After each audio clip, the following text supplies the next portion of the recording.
Hello and welcome to The Art of Conversation, a radio show dedicated to a college course dedicated to the art of conversation. This program is brought to you by the Eileen G. Jones Honors College and the Department of Communication Studies, Media, and Journalism at Commonwealth University here in Bloomsburg, Pennsylvania.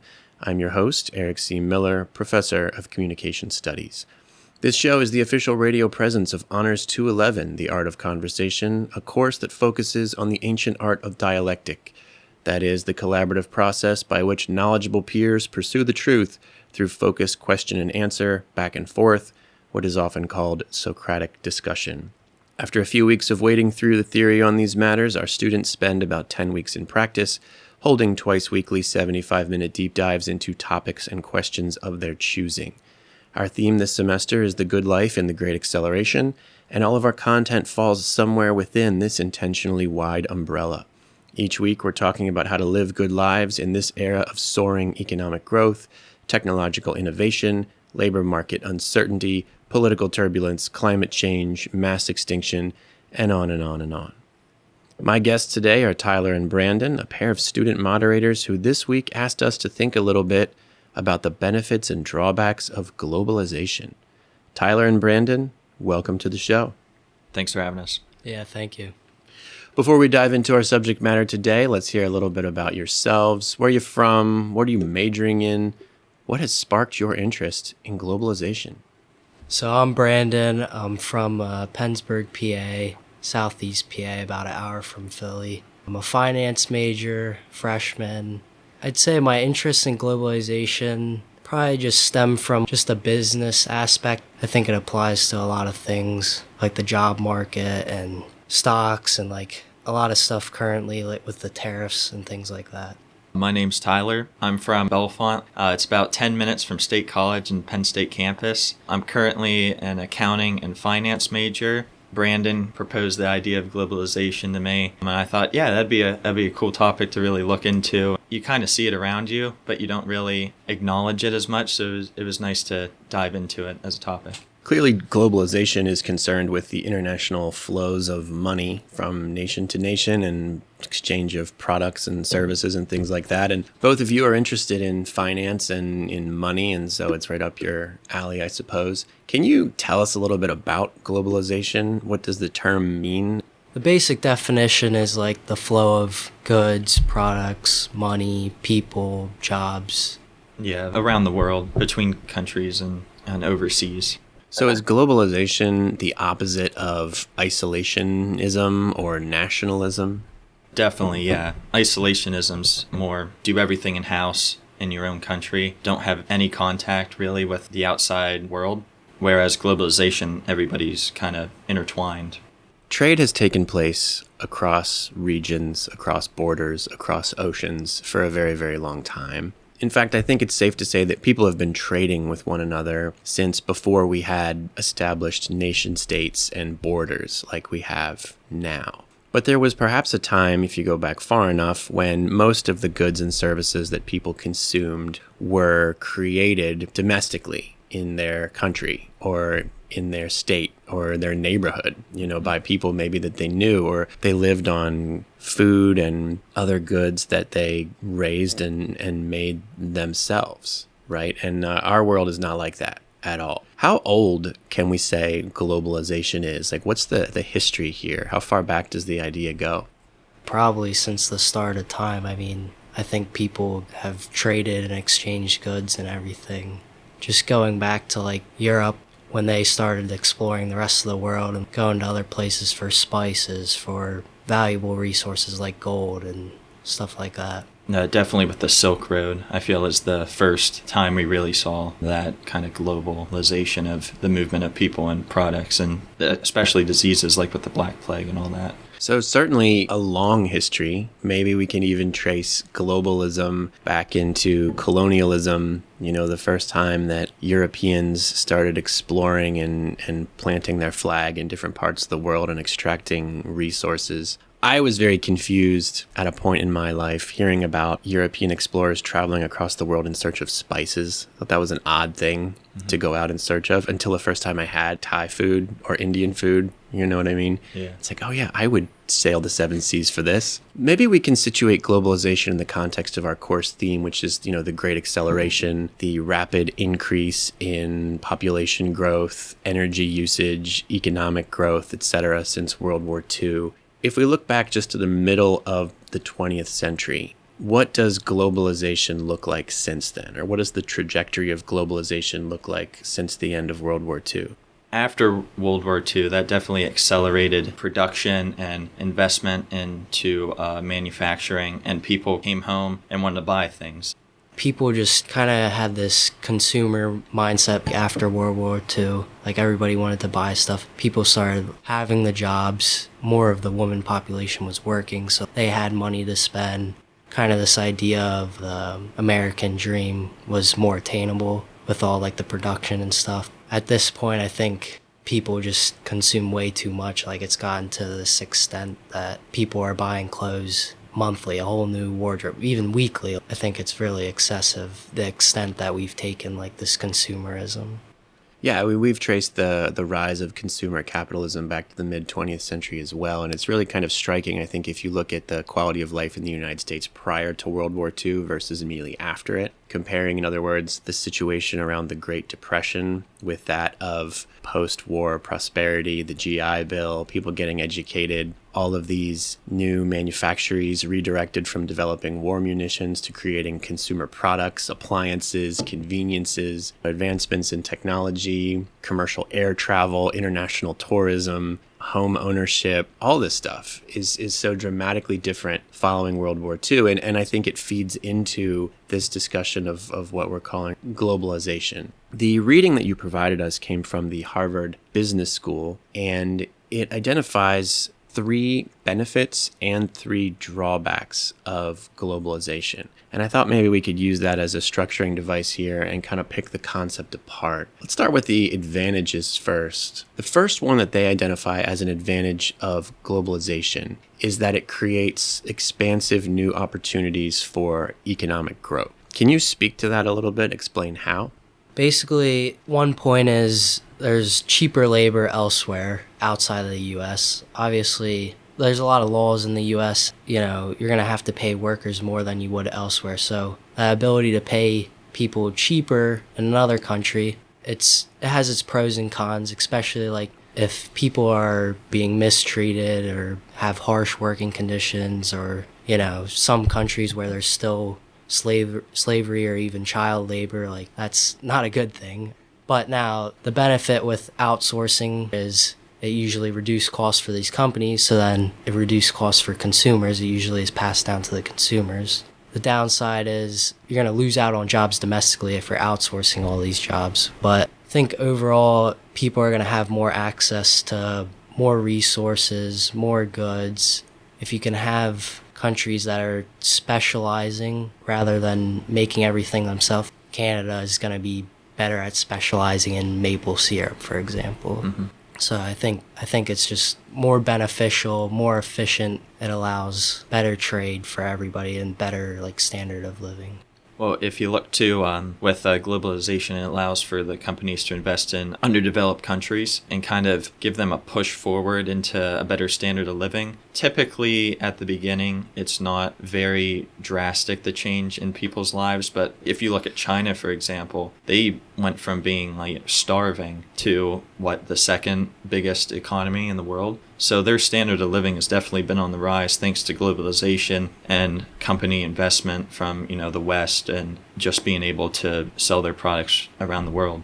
I think tracing it back to colonialism is really telling here too, in that by expanding the marketplace globally, you have so much more access to cheaper labor sources and to natural resources and to supply chains and international shipping lines that allow for the greater spread and distribution of products and sale. And it really is a remarkable, fascinating, complicated economic situation. And as you mentioned, Brandon, there's trade-offs that get made at every point to the extent that we in the developed world invest in underdeveloped countries, some would say we also exploit people in those countries through labor practices, etc. But we'll get to those as well when we discuss the potential drawbacks. In addition to expanded economic growth, the article also mentions increased global cooperation between countries.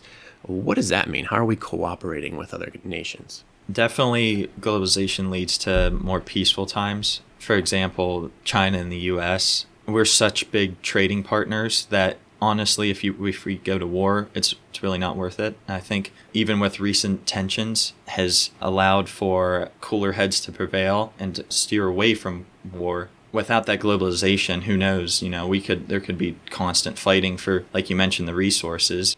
So obviously, if nations enjoy good trade partnerships and they rely on each other for their economic stability because they're trading goods and services for money, then those relationships make it less likely that they have a falling out that leads to war and bloodshed. And that's a good thing. And I think it's worth noting that following World War II, the nations of the world came together and said, we have to avoid this in the future because this is such a catastrophic event that they end up creating the United Nations, and they end up developing these partnerships and these trade agreements to try and bring countries together and make them more cooperative. And in many ways, that's made the world a better, safer place. I mean, knock on wood, but we haven't had a world war, since 1945, and maybe globalization has helped contribute to that state of peace. And then third, we have cross-border investment. That is, countries investing in one another or in technologies and companies and opportunities in other countries. What contribution does that make? I think it's good these developed countries going in and building up an infrastructure there, giving the people that live there opportunities for good jobs and better standard of living. That brings up questions like developed countries going in, how ethical is it for them to be going in and kind of reaping investments? I think overall it's going to be more beneficial than it is hurtful because you're giving those people more jobs, and I think it will increase the standard of living there. Yeah, it boils down to increasing the standard of living and possibly even gaining a lifelong trade partner. Now, as we've noted here along the way, there are also drawbacks that come with these benefits, and the article points to these. We'll put the link to this in the show notes, by the way, on YouTube. But one of the things they observe is that globalization results in increased competition. Obviously, if your company makes a product domestically and you want to sell it to people, but now there's also a bunch of other companies in other countries that make the same product, you are now in competition with them. In what ways does that function as a drawback?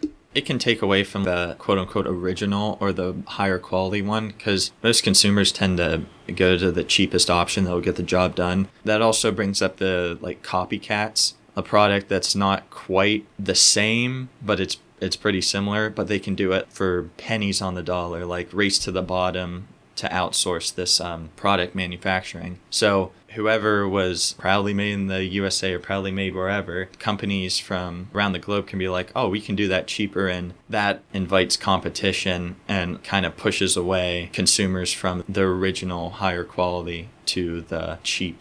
When I think of the competition, I also think about, the lower quality of goods and the planned obsolescence, which I think of my grandparents, and they have all the same appliances. They've lasted 50 years, and I can think in our house, we replaced our dishwasher, we've replaced our oven. All this stuff just seems to go so much quicker.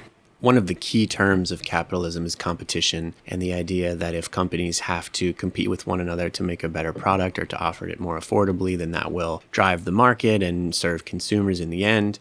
But eventually this question of nationalism and protecting industries in our country versus others comes into play, especially when domestic companies have to compete with companies all over the world at this point. And if they can create the product more cheaply, get it here more efficiently, then that creates a problem for the domestic economy that complicates the picture. The second disadvantage raised in the article is disproportionate growth. That is, some parts of the world, some people are growing faster than others, or maybe even at the expense of others. What does that mean exactly?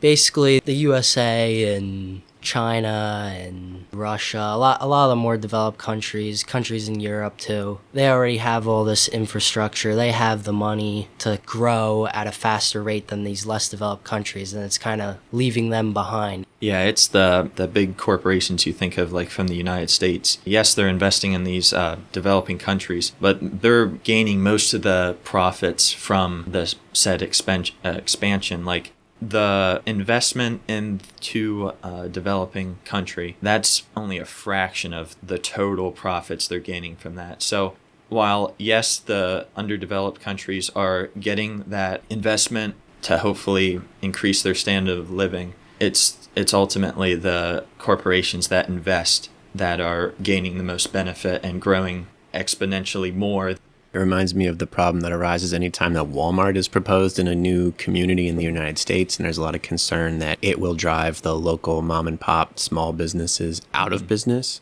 On a global stage with free trade agreements where business is going to be taking place across borders and products are going to be shipped all over the world, it's a situation that seems like it benefits big business in particular, because large companies, big corporations already have, you mentioned, the infrastructure in place, the money, the know-how to dominate those markets and maybe run the smaller players completely out of business. I know that when the NAFTA agreement was signed in the early 1990s, a lot of northern Mexican farmers were run completely out of business because now a lot of produce and dairy and stuff like that was being shipped from large factory concerns in the United States and could be sold in Mexico much more cheaply, which then led to a lot of them coming to the United States looking for work. And then, the rest is history, an immigration problem, border crises, and others.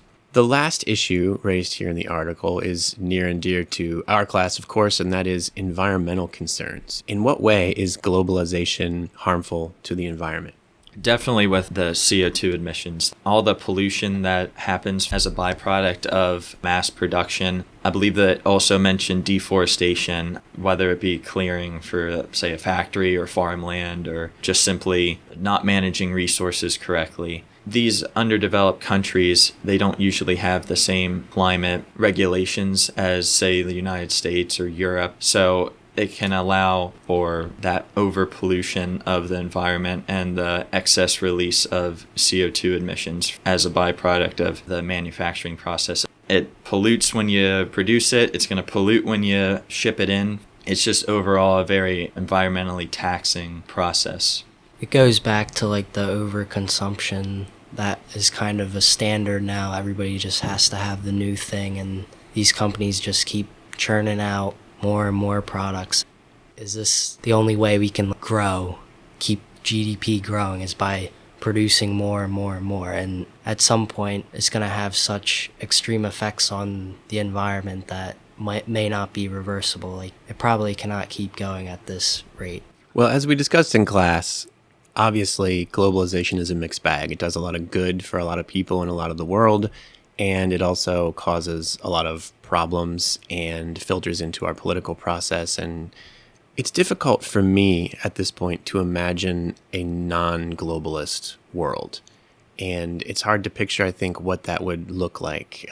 I struggle to see how these relationships and networks, having been established, could be undone if we decided that that's what we wanted to do.